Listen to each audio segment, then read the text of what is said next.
Hey, everybody, happy Friday.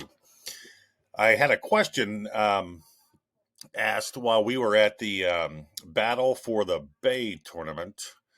Coach Ward and I zipped out there and saw some really good basketball. But a younger coach who I think very highly of, who is in the process of learning the blocker mover system, had a really good series of questions for us. And the question he kept going back to is how do we combat switching? And we actually have a ebook and a video available as to how we combated switching uh, while we were utilizing the blocker mover offense for all those years. So anyway, one of our favorite ways, we had two sets that we ran. Well, we had more than two, but this is one of our favorites that we ran versus teams who five-man switched. Which means all five guys freely switched. And we stole that term from Rick Majerus a long time ago. But anyway, so this is a set that Casey Jones, while he was coaching the Boston Celtics, made famous as when they had Larry Bird. So this is our basic setup. And one's going to bring the ball just across the top volleyball line and veer just slightly outside of the pro spot on the left side of the floor. And three's going to cut in, and five's going to screen for three.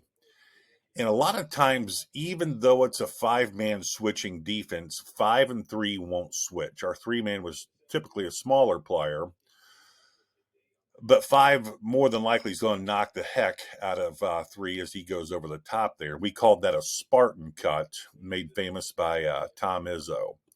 So once the ball's in the air to three, two is gone. He's out of that stack and gets as far down the baseline as he can. And one's going to run off of five's back screen and then to the corner. Of course, if we can get that lay in, we're going to take it. Doesn't happen very often, but you never know. So three hits five, and now we have a nice overload on this side of the floor. Typically, our four-man was usually, between 6 foot and 6'3". We never had a team that was full of extremely tall players, but we've got now 4 and 2, and both of these guys here, typically on our teams, could shoot it and also drive it. So as five catches it, four's going to screen down, and he wants to stay above the bottom of this circle or bottom of the key, and two puts his head under his rim, knowing that 4 and 2 is going to switch. And here comes two. And here's the switch. And now four leg whips and seals. It's not much of a screen there because we know they're switching. Leg whips and seals and pins X2 as they switched under the basket. And we called this set Bird, B-I-R-D, from Larry Bird from the Celtics. And this was either Kevin McHale, Robert Parrish, some of the other great players. That is not a toilet flushing. For the love of cry, we are getting a lot of rain in Northwest Ohio today, which is great because we haven't had rain since JFK was president. So inevitably, X2 will step off slightly to help on this a little bit, and then two lifts. There's the guard-to-guard pass, and two is going to get an angle, and as four reseals and gets out of the lane so he doesn't acquire a 3-second call, we're looking for a post feed here. And then here comes our stagger actions, and we wanted five to be the tailpipe or the top of the screen. And another set of advice that we learned from Ryan Peden, the head coach at Illinois State, who's a brilliant teacher of motion offense. We met with him in the fall, and you want to set all your stagger screens on the outer third of the weak side, and that gives these three players involved in the stagger screen more room to operate, and it makes it easier for the passer to find the open man. So, two's picked up his dribble, and again, we know they're switching.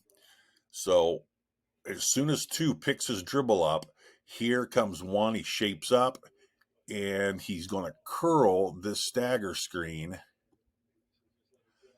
After we had 3 men in a row,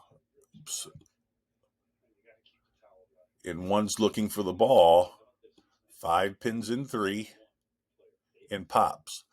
Now we can stretch the floor horizontally if that's available. And one is going to finish his cut, sprinting off a 4, and 4 is going to set that screen as far under the basket as possible. Here comes 1. There's your switch. 1's cutting to the corner. Now 4 reseals. 2 hits 1, or 2 can throw it to 4. You've got a nice ball side triangle here. 5 is circled away and is pinning in the closest person, or I should say, who is guarding X3. So we can still stretch the floor horizontally. The ball side triangle for our biggest teaching point here, besides the footwork on the seal versus the switch, was not getting a 3-second call. So you still have that nice ball side triangle. 1 can stretch the floor horizontally for a drive. If X2 drops back down in here to help on 4, we can hammer the ball back to 2.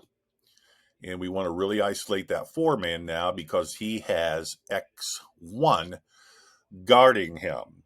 One of our biggest offensive emphasis when I coached was get the opposition's point guard in foul trouble in the first period. So we ran a lot of actions against teams who switched, and we wanted to capitalize on their point guard guarding a bigger, skilled post player. And we always felt like if we could get their point guard in trouble and keep him off the floor and force their second string point guard or another guard to handle the ball, then we could come out and press or extend our zone defense up. So, okay, what happens now if 4, for whatever reason, can't get the ball? And I can answer that forever. What that forever reason would be, and this is Coach Rick Van Meter, a Hall of Fame coach in the state of Ohio. His biggest, I was very lucky to be on Coach Van Meter's staff, and what an amazing coach. But the thing Rick taught that I hadn't heard since I played for Coach Platt in college was the first step to post defense is the ball pressure you put on the person with the ball. So if this kid's a heck of an athlete, X2 I'm talking about, is just hawking the heck out of 2, and he can't make that pass. 4 has 2 seconds to receive a post feed. He counts to 2. He takes his right hand, extends it, and points to the pro spot, and he lifts to the pro spot. 2 hits 4 as the ball's in the air from 2 to 4. 3 sliding down, and now we have the same exact action on this side of the court. 3 shapes up. There's your switch. If they don't switch, once we have 2 men in a row, 5 is going to observe how X5 is guarding him. As 3 leaves that 2-man in a row circumstance here, and that's not saying that 3 couldn't flare it or whatever, but let's say he makes a straight cut to the top. 5 is reading how X5 is guarding him. If X5 hedged this, then 5 is going to slip and seal. If X5 zones up, which means he guards the rim, 5 is going to step across his top foot with his left foot and seal the heck out of him. 3 spaces. and we're looking for 5 there. We can, of course, if 3's in here helping, burn the ball across to 3. 5 now has X3 or X5 if they chose not to switch on his back, and he doesn't want to get a 3-second call. 3 now has an angle to throw it into the post. He can stretch the floor horizontally to either 2 or 1. Our stagger action happens the same way. And that is our bird set versus switching. A couple other things we talked about in our book, our ebook, was utilizing a ball side triangle, whether it's inverted or a standard triangle that Coach Bennett, even Tony Bennett, Dick Bennett, and Jack Bennett utilized.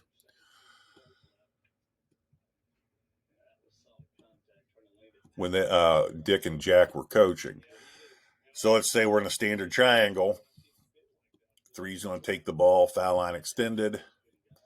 1, once the ball is foul line extended, drops to a diagonal position to the ball. And now these 3 players are going to operate in the triangle. And if you want to learn about triangle offense, and I'm not talking about Tex Winter's old Chicago Bulls or Lakers triangle, I'm talking about Coach Knight and Coach Bennett's triangle, and UVA does a heck of a job running this triangle stuff. Get with Mike McBride at Holy Cross College in Indiana, in South Bend, Indiana. He is an amazing teacher of triangle, and so is Brooks Miller at Trine University in Angola, Indiana. And Brooks was actually on Coach Knight's staff at Texas Tech. So an inverted triangle would look like this. And this is what Coach Tony Bennett utilizes a lot at UVA. So an inverted triangle, we would have 2 down, 4, and 5. And it's the same principles, but now your triangle is inverted. And we always thought that getting a guard in here was a great way to utilize triangle. If we hadn't forced their point guard to pick up a couple fouls in the first period, then what we would do, if no matter if one has the ball or not, but we would have 2 and 4 weak side players here set what we call a Smith screen for 1, and he's going to squeeze right in between those 2 guys. And now 2 is out. 2 and 3 are the feeders. 5, 4, and 1 are in the triangle. And they can operate. There's not a lot of rules. It's just a freelance motion. We've got both of our blockers in here and our point guards working like heck to get the ball. Here, if the ball goes to 1 and he's above foul line extended, that is an automatic 1-4 low. Automatic. We want 1 to go after that point guard, especially if they're switching and he has X4 or X5 on him. So, you can play around with that, and the options are innumerable. But I think those are really simple ways to combat switching, just 2 of the ways we did. We also had a Spartan set and, 10 or 15 other things we did versus switching. But one of the things I stole from Mike McBride, and he told us this when we had Sean Flanagan, and we took him to Tusculum in Tennessee for a visit when Mike was on Coach Boone's staff at Tusculum. And Coach Boone and Mike were unreal teachers of blocker mover.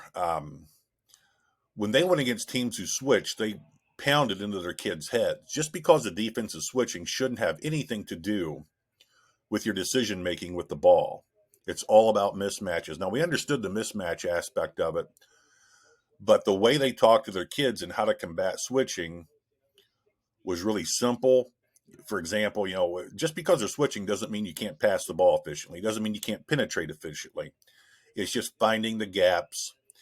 And we took a lot of notes that weekend, I can tell you. But, hey, I hope that helps. I promised I wouldn't